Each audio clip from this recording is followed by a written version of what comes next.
So, and this is my style, like coming from the Joe Rodriguez school of photography. It's always like stay longer, stay longer. That's one of his things. Like after everybody's gone, stay there. Just don't move. Just stay there. Where you going anyway? You know what I mean? Yeah, Joe, right? yeah, yeah. Yeah. So he's cool dude. I just very much like I can't repeat. I wouldn't. I don't necessarily talk like that, but he, like yo, dog, you gotta stay. Where you going? It's really a character. So Yeah. stay. And he's like, and every group of people is a family. So three pieces of advice: stay. Every group is a family. When you're not sure what to do, make portraits. Like I've lived by this. I was at the point when I was learning where maybe if I was 25 instead of 40, I'd be have my own ideas and thoughts and fight against the teacher, challenge idea. You know what I mean? But now I'm Yeah, like, yeah. at that point in my life, I was like, I like what he's done. You know what I mean? I liked him as an individual, but I love his work and like take notes. You know what I mean? Like for real, like just whatever he says, do it and then see what happens. But like, Right. what am I going to question? You know what I mean? The guy's shooting multiple stories, tons of stories for Geographic, books, and it's all the stuff I wanted to do. Like, just whatever you say, coach, tell me what to do. So I went and one of my friends that I met on the first trip was fighting in Avdiivka. And there was between Avdiivka and Donetsk was a what you call it, like a industrial zone between the two cities, and they were fighting for it. So the commander of this group, a guy, he's a professor of history at Shevchenko University in Kiev, which is like being a history professor at Harvard. And Right. he's the man in the frame like this, where they're firing AGS. And when the war started, he went to the front line with a volunteer group and worked his way up by the second year, by 16, up to a commander, and just had this amazing group, it's like a motley crew of guys, exactly like, if you come as a foreigner and you spend a day with a group of guys in the front line, I think it's impossible to understand the diversity that's there. Like, you watch a World War II movie and you got, the wisecracking Italian guy from Brooklyn. You got like a guy from Iowa, from the farm, with a little bit of folk wisdom. And then you got some, I don't know what, like charismatic religious guy from the backwoods of Georgia. You get this strange mix of Right. Americans that if you were Chinese, you'd look at they're all Americans, right? And the same, I think it's very easy for a lot of journalists who, kind of go like if you're a newspaper journalist or just a freelancer like shooting and you go here with this presser, to miss this, that like all the different accents and the backgrounds of guys. So I was really curious about that. That's why I went 14 because like my grandfather's stories from World War II, I wanted to understand that. He was a surgical nurse in the war. And so I wanted to understand that. And as I did on these trips, I realized like when I went with these guys, I was a special group of guys. So like this guy is a professor, completely. I mean, he shot a journalist in a bar in Kiev. He's out of his mind. He's like in not a good way. Uh, which is funny because when the full invasion started, he was kind of rehabilitated and let loose on the Russians. He's But interesting but sh guy. show images So as so I'm as you sorry. go, Chris. So I'm sorry. So so you're there, and I stay with them for a couple weeks, and like we're looking at the pictures, and like so they're not looking at drones, looking at the computer. They had put up cameras with heat vision, so the guys shooting are just they can see the separatists and the Russians. They can see them, and just they killed 9 guys like in 5 minutes. It was quite incredible, and you're watching it, and like now we kind of see this people looking at screens, right? Because these are the drones. This was kind of novel then, and you have this like we're watching like sports, like we just scored. You know what I mean? It's like Super Yeah. Bowl. It's really a surreal thing. Like guys, you celebrate because these guys are shooting at us. Quite happy that they're Yeah. annihilated. And like you go around, as soon as you make a picture, it's not like this. It's okay. And you just make it. It shows where you are. It's descriptive. You're running around with the guys like there's no there. You can see like at this point they're some of the best trained guys around, but they also like you don't have vests, they don't have armor, they don't have helmets. Guys wearing sneakers. You're running around like this is nuts, right? And these are just Right. very regular dudes. The guy behind him was somebody's nephew who just like played video games and masturbated and was fat. And like his uncle, just what is this exact description of who he was, of like how he Right. was presented to me. And his uncle sent him there to toughen up, like with his friends, right? No father. So like his uncle sent him there. And this kid, a couple times, there's a huge battle. Like he pissed himself, and like the guys are breaking his balls, and then some other guys from another position were breaking his balls, and we went to almost went to blows. So, like he's our guy. He's here. Like they would never say anything negative Right. about him outside the group because he had the balls too scary. I don't blame him. I thought about it myself. Yeah, like I should maybe Right. write myself. So, like, and then you're in this place, it's just like an industry, you're nowhere. And I think you see a lot of these like stark, barren images from Ukraine. Like Eastern Ukraine is like it's dilapidated. It's a hard, cold place, And like Right. these guys' characters, like if you get to stay with guys you have this experience with the guy in the front, Vanya. He didn't speak English, but there's something they had English lessons that was very, very poorly constructed, and they would say people at this time would always say to you, "London is the capital of Great Britain." Who is on duty tonight? I am on duty tonight. They just memorized phrases, right? So in a Yeah. certain cadence. So this guy would come up to him and be like, "Chris, the smoke is on the water." Or like I am back in black, like with the same cadence. He just like he's a character. Or just like you meet these guys and like really, you I wouldn't trade it for the world. Like you get to really spend And you're time. with a fixer, Chris? No, I never used a fixer in my life. So you're just independent, right? No, Okay. no, no. Yeah. So I have, maybe it's because, so like coming from this Joe way of thinking of you go and you stay, I Mm. had met a friend of friend, and I just had drinks once with Peter Van Act. I can't say his name, Actimel. Yeah, yeah. Van Actel, A- yeah. And I had told him about this, and like it was interesting because in the beginning you get to know guys. Somebody's translate at this point. Somebody's translating for one of the guys spoke English. My friend who brought me there, he was fighting in the group, spoke English, so he's translating. Like guys after 2 or 3 days of like asking questions back and forth, then it's like it felt very awkward. I was there for another 2 weeks, right? I'm Mm. like, I don't. We've exhausted our conversation, and Peter had said like it's even better like they got to know you, they like you, they accepted you, and like now you can just work and you don't have to talk because you're cool. So it's kind of a nice. I had that in my mind. Right. Um, but a fixer, I mean, when I see people like like young photographers come to Ukraine, hire a fixer, go around, and we're gonna go here, and he knows this guy. He goes like you're on safari.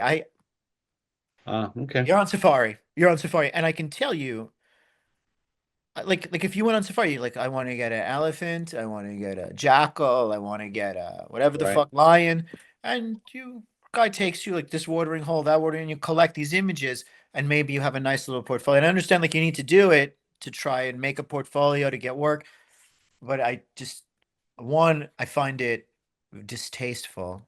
Like I had met young guys who, we got a fixer, and he suggested we go to the big cemetery outside of Dnipro. Is it worth it? Was it worth it? Like, do you think we'll get a funeral? Yeah, yeah. Like I feel like having, especially like staying with the same guys, getting close to a lot of guys. My partner is she's Ukrainian. Together for a number of years. She's a war widow. I find it very distasteful.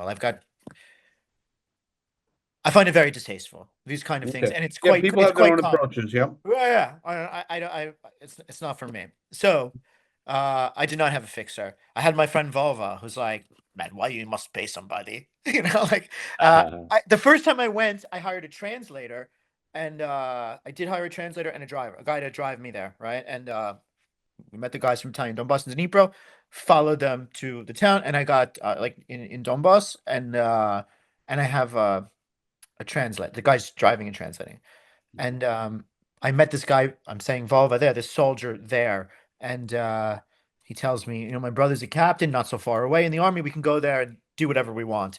And I told the translator, and the translator's like, great, I'll go work it out with him. And the next thing you know, the translator leaves. Like this guy is screaming and cursing at him. I have no idea what's going on. He's like, I fired him. was like, fired him. I met you like an hour ago. He's like, oh, I didn't want anything. He's like, these guys just telling me you're going to get us killed. This guy's going to pay me. And like, let's just stay here and keep quiet. Right. It seems to be quiet at the minute. So this guy, I mean, he's in special forces now, actually in Kursk. And I mean, we communicate almost every day, you know, like Right. one of my best friends. So I'm there like that. Right. And so this photograph like was the first time I saw a dead Ukrainian soldier, right? And no head, and also an interesting experience because like guys went to get the body, and like it's dangerous. We're going to where he just got his head blown off. Understand? You know, and they're gonna run out Yeah. and get him and run back. It's quite. It was something because you. I wanted this. You know what I mean? And like become Yeah. very real all of a sudden, very real. And it's interesting, you know, you got guys from the army, from this actually the younger guy looking at the map is my friend that I was talking about. You know, and they they were putting up here, putting up cameras. This is the commander I was talking about, quite the Right. character. And he's we all have call signs, right? So you stay with you have a call sign. Nobody's using the real name. So he's Santa, and the reason they call him that is because he was visiting orphanages, and Mhm. he told me about it, and I was like, I want to go there because Joe had photographed the orphanages, and I'd seen that work, you know, and I thought like, what's going on here? And also Frank Fournier, if you know him. Right. So we had a nice relationship too. He taught at ICP workshops, and I saw his work from those orphanages, and very moved and like, what's going on? And he started telling me about it, and he took me to the first one. Running around. So this guy also still in contact. This is the donut, the guy sitting. His nickname is Donut, and he's the guy I was talking about. But nice guy. This guy, still in communication with. He lost his leg a few years ago. Was like serious dude, like one of the most respected fighters. Lost his leg in 2018. Within 2 days was jumping rope. He's the commander of a drone company now, working in Zaporizhia, and with some people I met, any of his injured guys, we can arrange for them to come to the United States for treatment. So we have a really nice relationship. I know his son. Like really nice things came out of this first visit.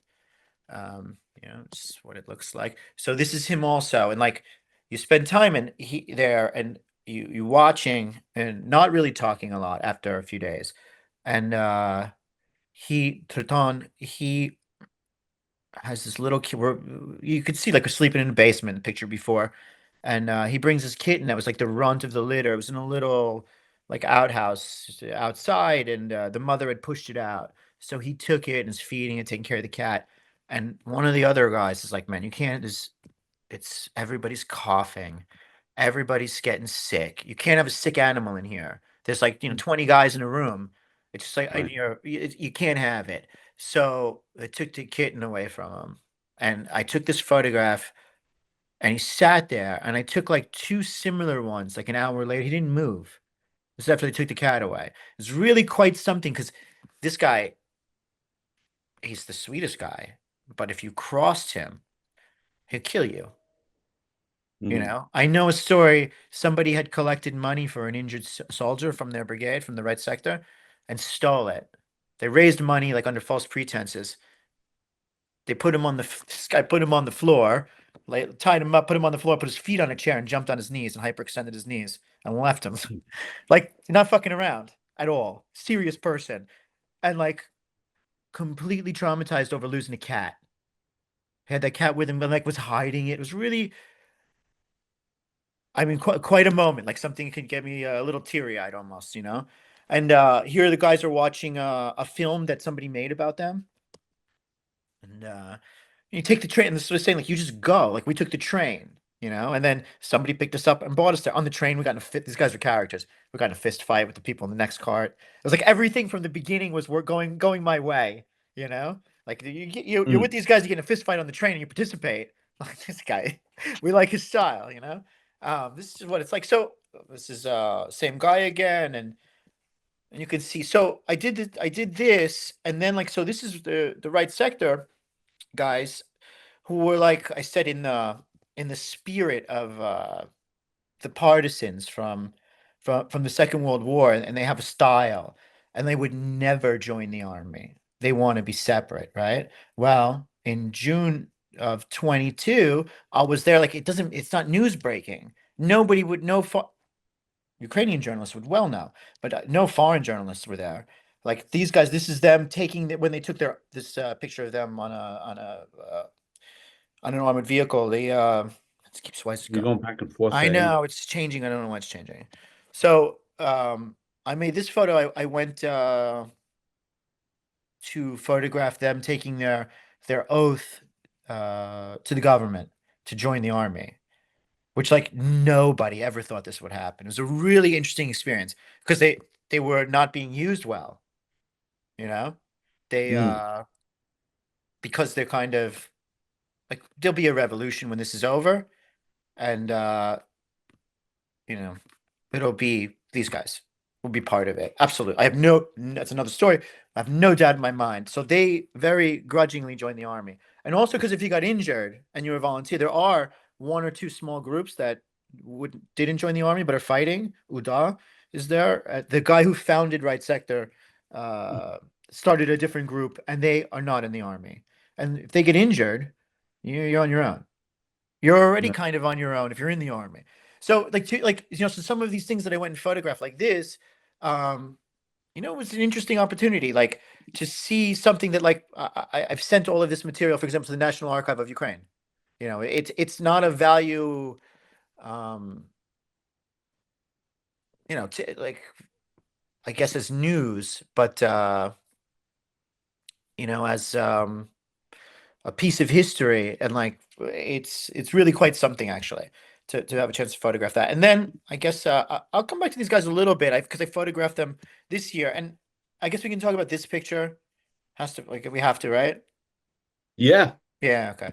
So I took this photograph in Irpin, like in the first days of the invasion, and this girl, you saw people coming to this bridge that connects. It was destroyed, and you've seen some iconic photos of either just huge swarms of people waiting for shelling to stop underneath this bridge, or like uh, Tim Fadek took a really great picture of a Ukrainian soldier carrying a baby up, through Yeah. this destroyed. So we found that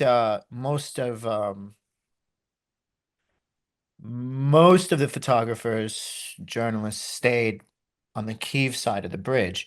Like I live in Kiev and I have friends that live in this town. Like I kind of know the town. Not that it makes it any safer, but it feels familiar. So like, hey, let's go in there.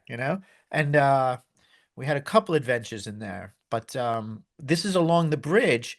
I saw this girl, I don't know, a few hundred meters away. Like just when you can start to identify and say, what in God's name is she doing? Like, are those dogs in wheelchairs? What is she wearing? What's going on? And I just waited for her in this space to pass by and took the photograph, and it became like a thing. There's a huge 5-story mural in the center of Kiev of this picture. It's a really Wow. kind of really interesting experience because it's on the biggest bank in Kiev has it on the credit card. Oh, is that right? Yeah, on the bank card. I see it all the time in the store. Somebody's paying for something with the card all the time. It's wild. It's really like cool to have like for example, my friend Vova, the guy I was talking about, would bring me places and introduce me. Like this dude and say some crazy shit that I did. And yeah, what are you talking to soldiers? So like he should stay here because he's crazy like you guys. All right. So I mean he'd talk you up. And after I took this picture, we go new places and he would say something from then and be like, and he took the picture of the girl with the dogs. And every single person is like, oh, nice. I know that. You don't have to love it, but you're familiar with it. It's like a calling card. They know who you are. It's Right. really quite useful. Like really, really nice thing for You're that guy. yeah, yeah, like they know who you are. They feel like they know you a little bit. Like, and my, Mm. my partner's a teacher in school, and primary school. And like, I went to talk, and the kids were like, "You're the who took that picture." Wow. Told them all about the picture, and I've gotten to know this girl, and somebody made a film about. Not out yet, but it's whatever. It became like a thing. It's nice. It's really nice actually. And at first, What's her name? Do we know her name? yeah, Stasia Tiha. Stasia. Yeah. So she and we also just as things go, I very quickly found out who she was because everybody was talking about it, and I was with a Polish photographer, Marek Barachowski. He's a character. You should have this guy on. He's nuts, like for real. Like I think you got a lot of guys everybody's nuts who's coming. He's like another. He's out of his mind. He's great, absolutely great, brilliant photographer, brilliant guy. Uh, so we are filing our pictures. He's for whatever I'm sending to the Wall Street Journal, and I'm like, I don't know. This is kind of stupid. I don't really like it. He's like, I'll give you $50 for it right now. Sign it over to me. And he's like, just put it on Instagram. Like, I bet this is going to take off. And it did. Like, it was all over the place. It was really kind of an interesting Good. experience. It was really nice. And for her, like, she has a shelter with these dogs, and she takes all these handicapped dogs. And like, she became known.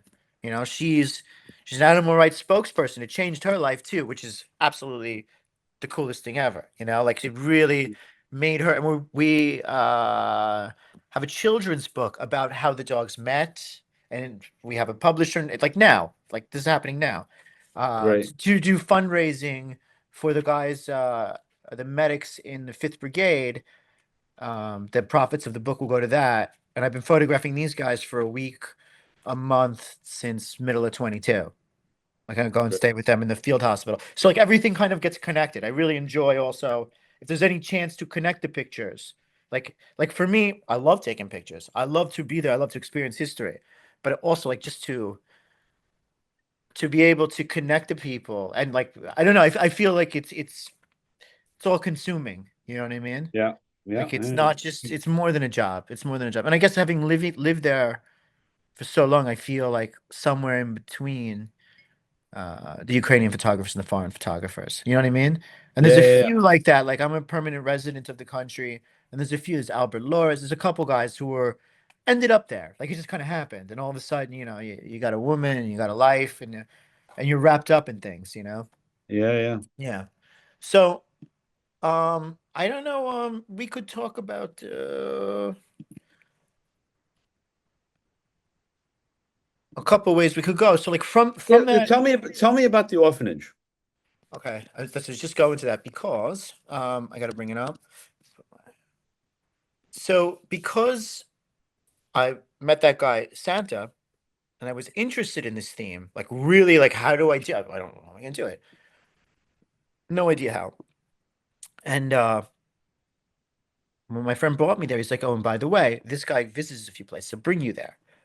So we got to talking, and while we were here, I was like, "Yeah, we were going to stay here on a rotation, and in a couple weeks, like I'll take you to a place, and you'll see what's going on." And he did. I went the first time, and the director, we were going to stay for 2 days. The director was not necessarily keen on photographs, but he was keen on drinking with a foreigner. You see what I'm Mm. saying? So like we Yeah. get completely shit faced in the middle of the afternoon, and like you see a little bit what's going on. We're drinking in his office, me, him, and this commander, and kind of trying to broach the subject of like it's a good idea, it's a good idea. And finally, he was like, "Fuck it, do what you want." Like what? And I was able to over time. I photographed a little the first time, and then like, hey, I'd like to come. I wanted to build this relationship to really like not just go and say this is horrible, because it is horrible, but like to understand what's going on. You know what I mean? And, like Yeah. it's not talked about, but like there's a reason this is like this, and I wanted to know it. So over time, I got to know this guy, and I wouldn't say he's a friend. I wouldn't count him as a friend because like what he does to the kids, like I wouldn't want to be associated. Like I wouldn't want that. It's hard to describe, but he's Yeah. You wouldn't want to be a friend who's doing bad things. yeah, exactly, very bad things, and he's not the worst. So I've been to a couple places. So if you can see this here, like for example, this is I don't want to say where it's all in the center of Ukraine. It's nothing. I would show this work to people or some like little videos on the phone. I'm like, oh my God, did you go to Russia? Why? They're like, no, because it's fucked up. I'm like, no, it's your country. Nobody knows. It's a very taboo subject.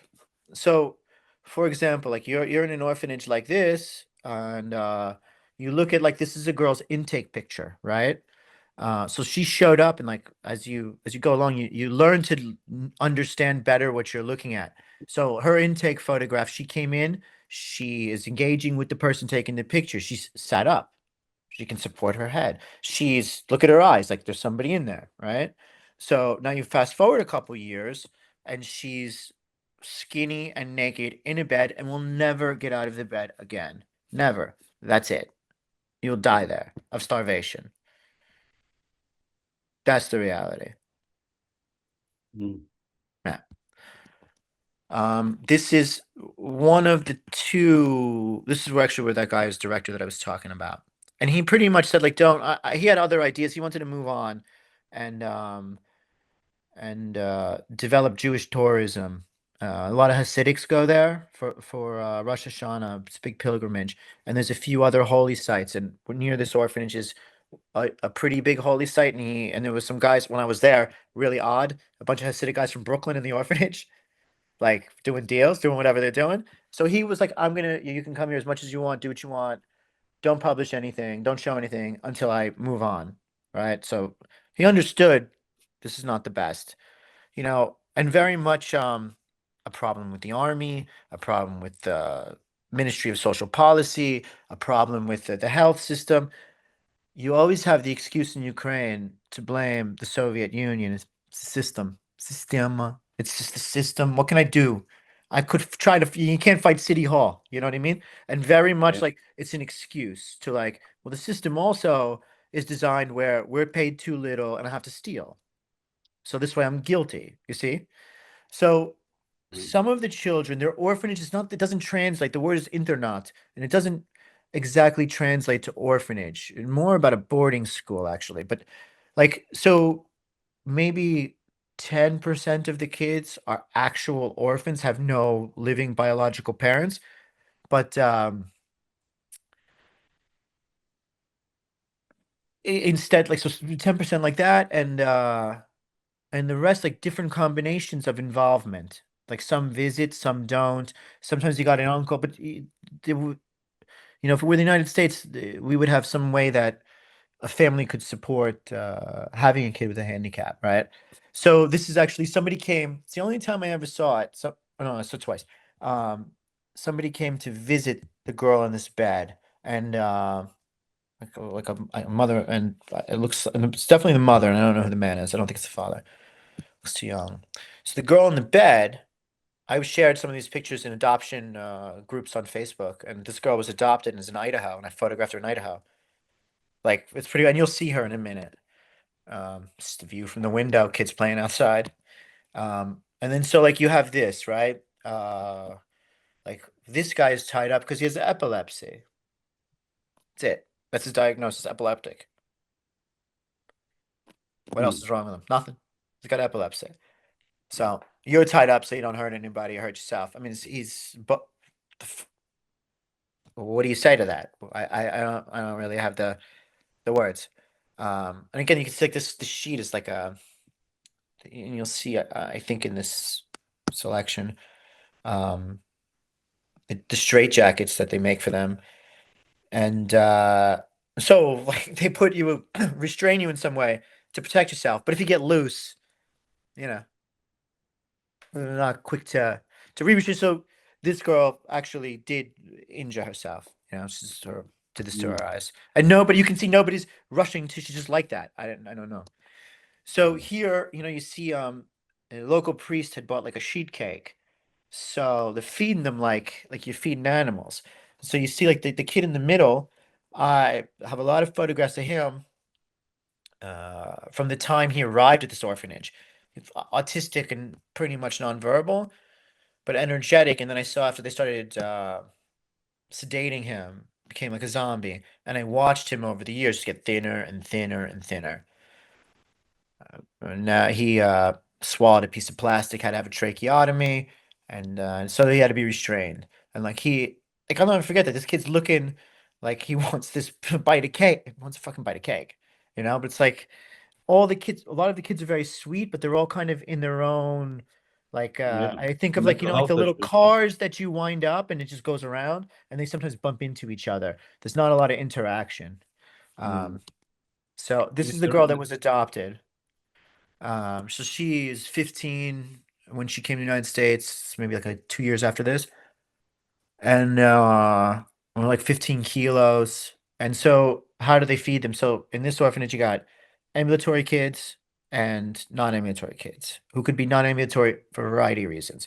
They could be physically handicapped. They could have problem with their legs, or they have another problem that just like it wasn't treated, and now they're too skinny, too weak, and have to be in bed. And if you're in bed, it's a death sentence. You're done, right?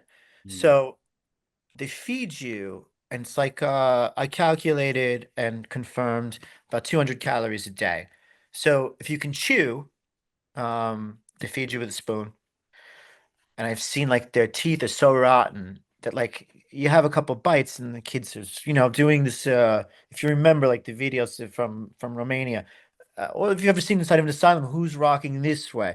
Different self-soothing, punching themselves, rubbing their heads on something. And how Oh, far are we from bombing and the military, this orphanage? this is the center of Ukraine. So far, it's fine. And it's the middle of a village. They put these orphanages in the middle of nowhere. Right. You know, Okay. like out of sight, out of mind.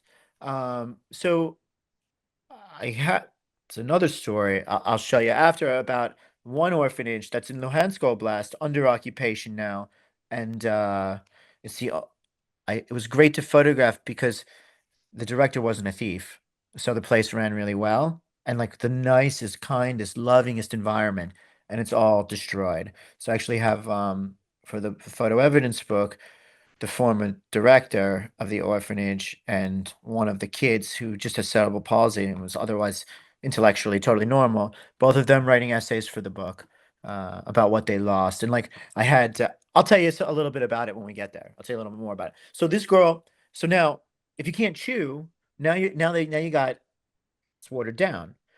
So they put a feeding tube in you. These the same feeding tube for everybody, like 20 kids maybe, right? You're not washing it. Just boop.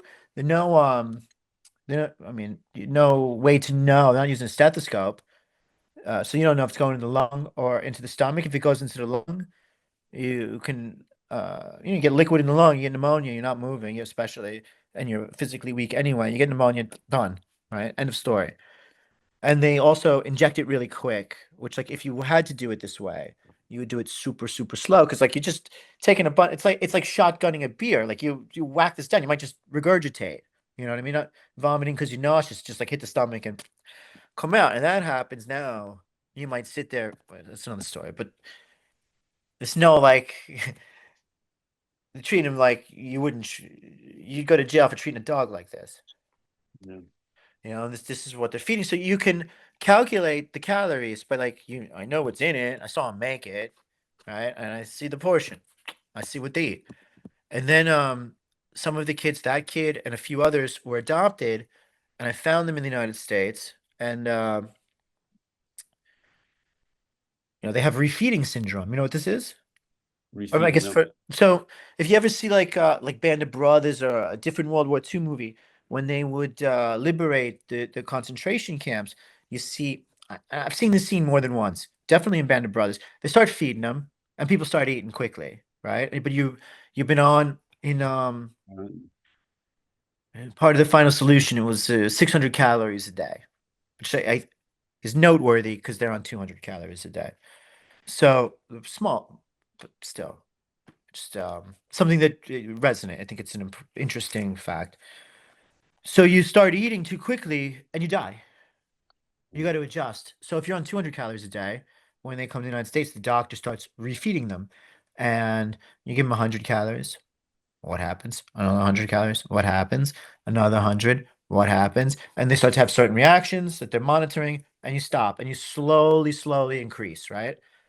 So doctor can tell all of the kids that I photoed from the United States, their doctors, like you confirm on the record, like yeah, that's what they were getting. It's not a secret. There's also adoption doctors that work with kids from here, from whatever, from Ethiopia, from Cambodia. So like this is not it's nothing unique to Ukraine, you know.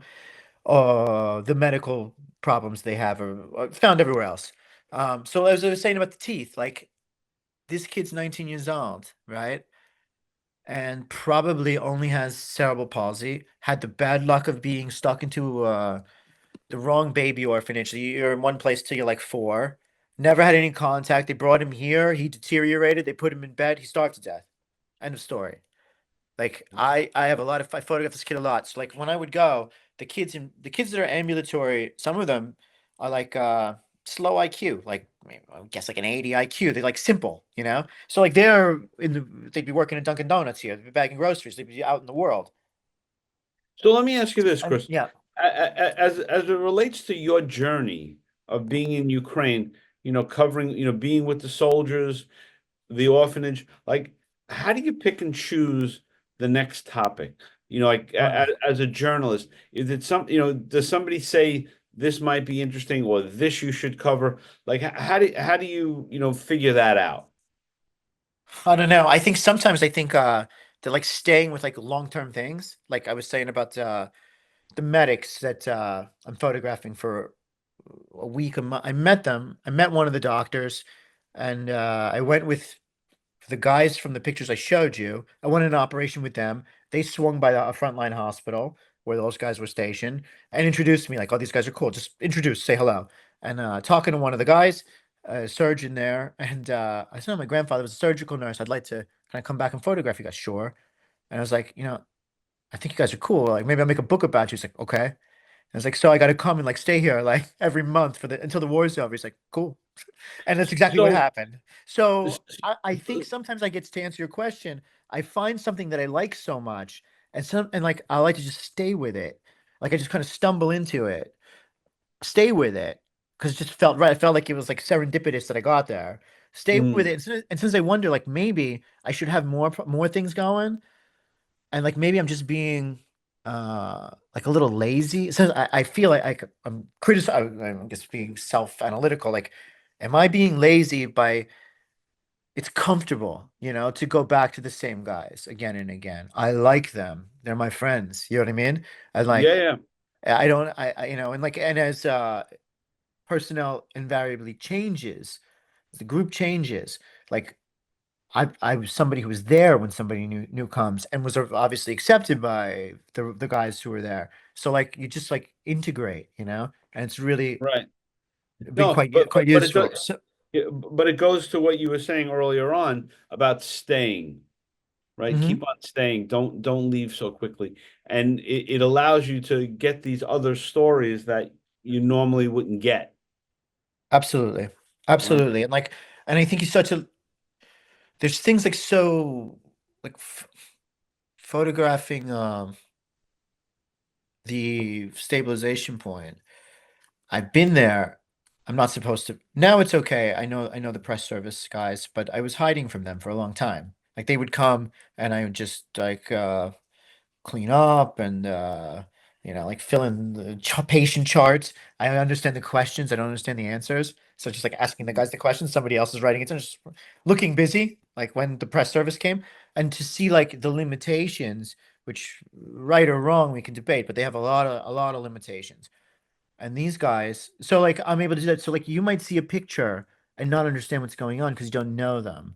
Like I have a photograph where one of the female anesthesiologists is on the phone while a guy is in very bad shape behind her, and she's on FaceTime or something, and she's hysterical laughing. And if you took that picture and didn't know what was going on, you would think she's a horrible person.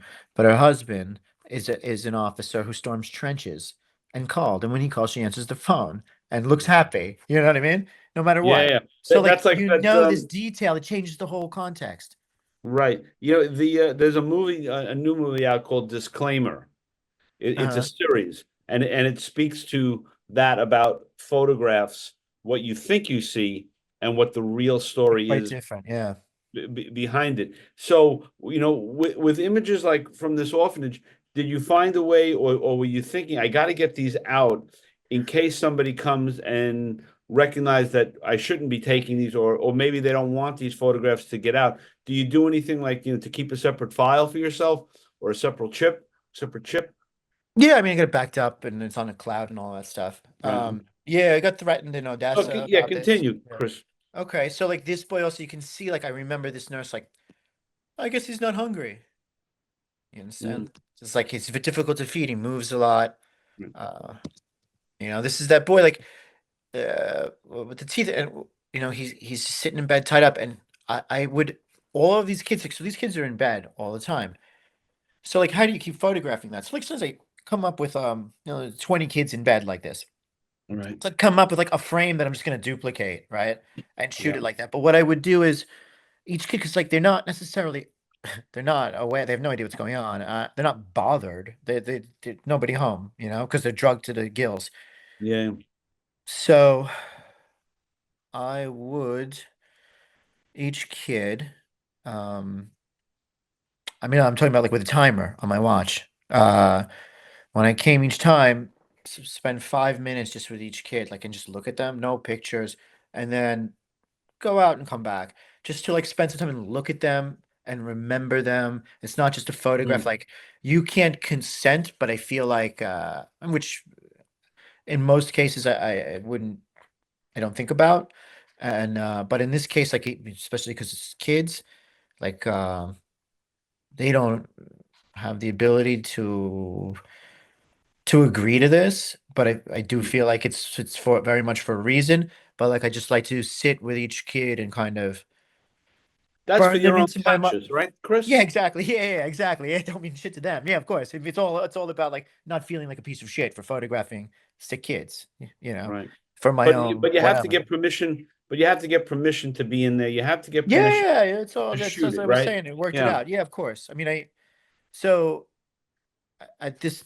one orphanage, like I said, I befriended, established a relationship with the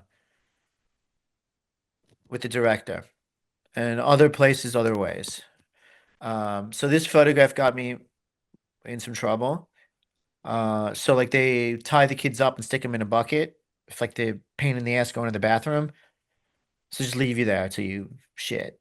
This kid was there for Mm. hours, and it was like I think one of it's the last time I was allowed to stay there. The director had left, and the person who had been the assistant director was the interim director. She let me come.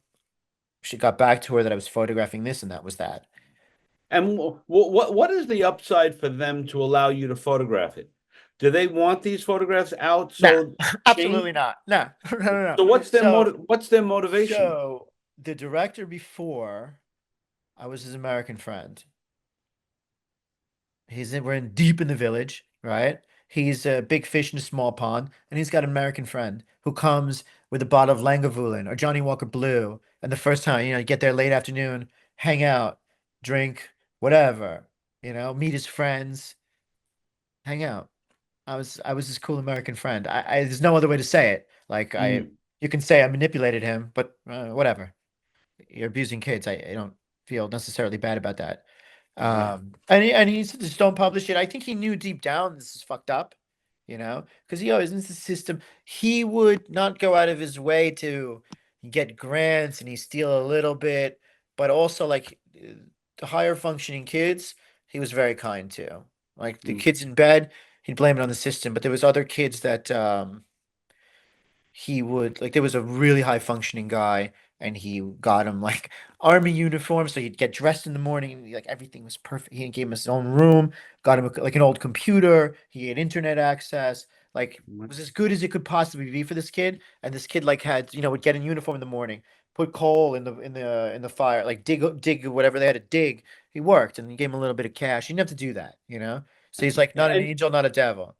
right, would he let you photograph himself? Yeah, Oh, so you have yeah, photographs of him, of the yeah, of director. course. Wow. Yeah, and video, like explaining the Wow. situation. Right. Yeah. All right. So Chris, we got about 15 minutes left. Oh So no. no, so get to another Yeah. topic that you want to show. Okay. Um, Let me bring up I guess stabilization point.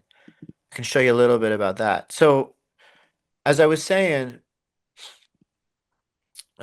my grandfather, who also informed my decision to go the first time, like I wanted to, why I went with volunteer soldiers, um, was because I of the stories, and I like the idea that these were like regular guys, not guys who like wanted a career in the military.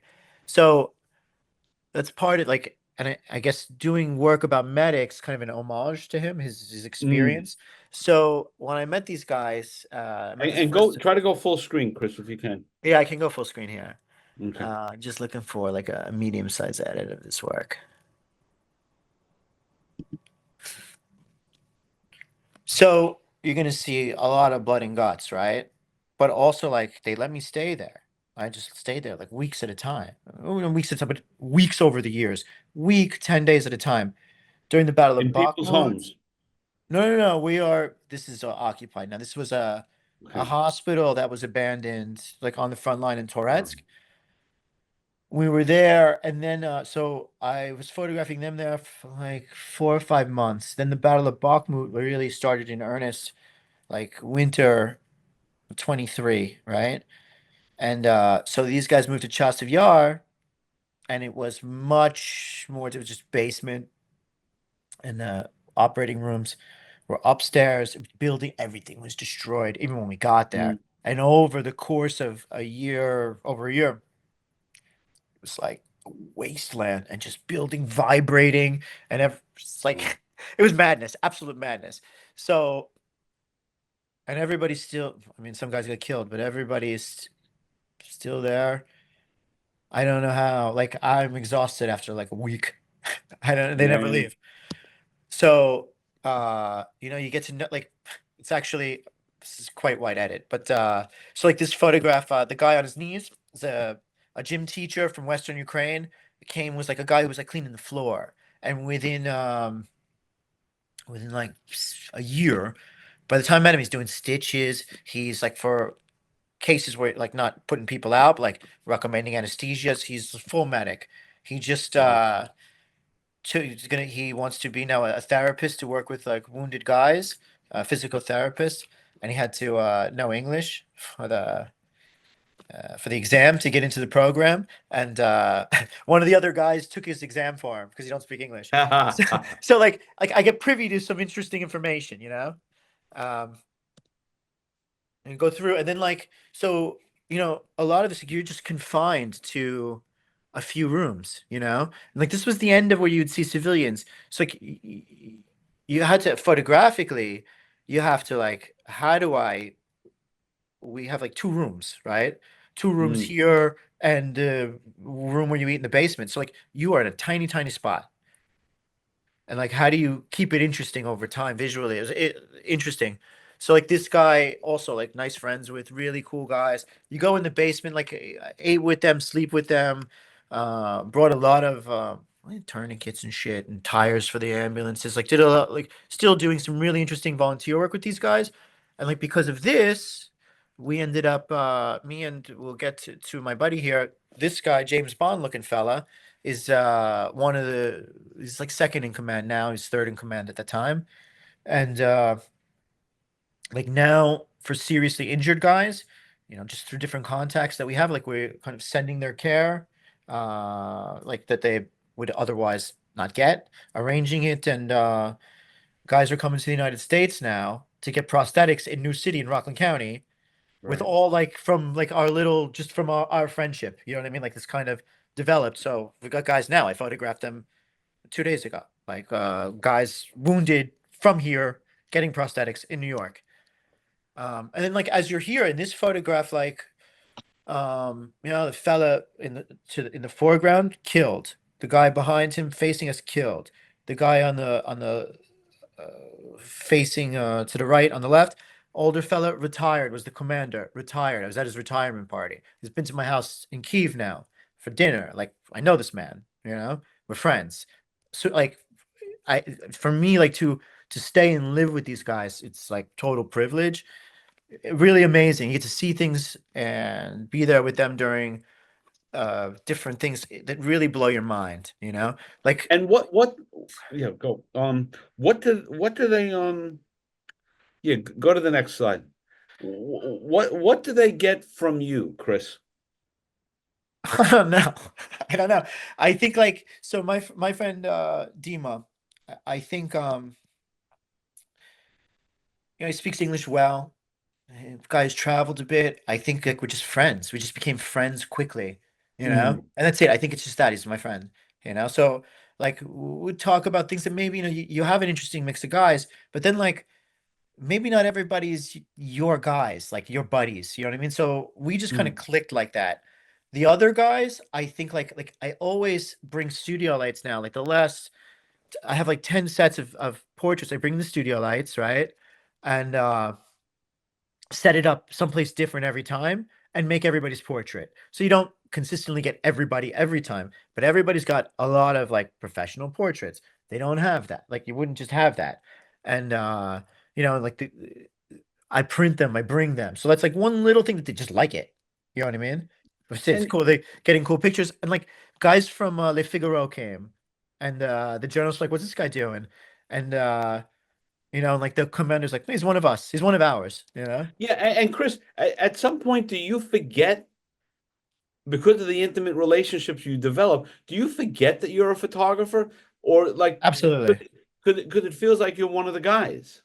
Yeah, I mean, I do forget, but like, and sometimes like, sometimes it's to a detriment. Like, Yeah. you forget and like maybe just like hanging around drinking coffee and like something happens and like my fucking camera's on my bed. You know what I mean? There's that. But and there's times too, like there has been times when because of friendship, like there was a situation where medics didn't bring a wounded guy. Their friends, like soldiers, just brought a wounded guy. And it's like middle of the night. Everybody's like unconscious, exhausted. They bring this guy in. It's winter. It's snowing. They're freaking out. They get him on the table and they kind of the doctors push his friends outside for a second. And they're like, he's cold. He's dead. Like, and been dead. And they didn't realize and like the panic and running. And they're like, we got to tell him. And they bring him in, and I didn't tell him. And I'm photographing this. I never met these guys before. It's challenging because like it's it's fucking war. It's like, yeah, everything is war that's happening there. Like pulling the thing and the thing explodes, and you get a cool picture with the. That's war too, but this is like his So friends are dead. So like, and I photographed it. Like I photographed other guys die on the table and my friends' reactions. But after this happened, to your question, like one of my friends just sat there and staring like in this picture I showed you with the guy with the cat, just blank, right? And like I didn't take a photograph just because I think because he's my friend, you mm, know? so And and having these intimate relationships in some way, and these moments where like this guy's coming over for dinner, that kind of stuff is probably therapeutic for you while you're living in this world of absolutely. death and destruction. I mean, you're having great meals. This young lady is smiling at you. That's got to be a relief, whether you recognize it or not. Yeah, it's You great. know, It's nice to you be know, they want you there. Like one of the yeah, guys really like the most it's like almost cliche. He's like, you're a witness to all of this, you know? Like you're a witness. You can tell people what happened. Like we can make pictures yeah. with our phones, not the same. It's like that. And like I brought a bunch of copies of the war crimes book here Mm. to these guys and gave it to a few of my friends and like nobody does this. They sat down, each person like started looking at the book, on one of the tables, at 10 people looking, and they're like, well, let me look at it after you. And like for an entire afternoon, it's like somebody handing off these two copies, like, and sat and looked at each one. Like this guy with the red hair crying, you know what I mean? Like he's seen people die, Yeah, never saw him cry. Like it's like, they're so focused on what's right in front of them that like the scale of the war with that book brought to people. I think a lot of them even not following what's going on in other places anymore. You just consumed with this. You got enough problems here. yeah, yeah, yeah. Wow, wow. What incredible incredible imagery and storytelling. Really, like a whole other place for us. It's really Like like I can tell you like when you know that you appreciated that like I was sleeping and one of the guys woke me up and like somebody died. Get your camera. You mm, see? Like they feel like this should be photographed where like you're not allowed to do that. I mean, you're yeah, allowed to do I'm allowed to you are allowed to do it if you're allowed to do it, but if your press officer brought you here, you couldn't do that. And I think it's right. important to document this stuff. Yeah, for sure. For sure. Yeah. That's the whole idea. Well, all right. So I can't thank you enough for sharing all of this with us. And as you move forward with more work and more stories, you know, you really, you have to come back and continue to show us, and as this evolves, and now with Trump, maybe they're going to see the end on in some form or another. Who knows? Uh, Say, I'm yeah, not so optimistic. yeah, yeah. Just Yeah, it's really hard. it's, so Uh, why don't you, Chris, give us like your final comment for the evening, and we'll let you go, and we'll remain to be in touch. yeah. Uh, I'm not sure. I should comment on what? What do you want me to say? I don't know, you could speak from the standpoint of a journalist to make sure you stay and keep on staying, because that gets you this other access that is really, really daunting and Yeah, I mean, I think there's like incredible. lots of different jobs that people can do, like with photography, like you said, people have their own processes and stuff, and like I just feel very privileged. I respect, of course, like all the different things people do, but like I think like this way, like if your goal, I guess, as a journalist is to report on the situation, Mm, this way of working is less than ideal. But I think like if you're a type of person who really want to understand what's going on for yourself, like you have to stay someplace, you know? And I would say like to any younger photographers too, like you should have something that you could always go to. And if you're gonna try to photograph the war, I think like a lot of the younger guys maybe try to replicate what was done in the past and like build this yeah, balanced portfolio and all of that. And I think it might be better to find something that maybe not everybody is doing and dig deep. I think it'd be much more rewarding for yourself, you know? And like I yeah, said, like all the different little side projects of like whether it's like helping these wounded guys from here get to the United States and have better care, to meeting these soldiers and them bringing me to the commander bringing me to the orphanages. Like I just feel like if you go, you have like with an open heart and manage to. I think everybody's a little neurotic and socially uncomfortable. Most photographers, so like you just push that down and suffer and just stay someplace. I think like you really like can open up a whole world, and yeah, really yeah, like go deep and yeah. photograph things in ways that haven't been done. No, I think that's really good wisdom to share with everyone. I mean, the images are just great, really, really great. So I thank you very much, Chris. Um, and you could stop sharing. Okay, I'm still, I don't even know. Now I'm lost in them. I didn't look at this Um, for a little while. okay. Yeah. But we'll sign off, and again, All right. I Very thank good. you so much. And My pleasure. you really do have to come back and show us more, and Absolutely. delve I'd love deeper to. into a lot of these stories and these friendships that you have. My God, that's and access is really, really, really incredible. So I thank you very much. Have great holidays for you and your You too. family, and I'll be in touch. All right, Frank. It was a real pleasure. Thanks, Chris. Thanks. Bye Be bye. safe. You too. Be well. Bye. All right.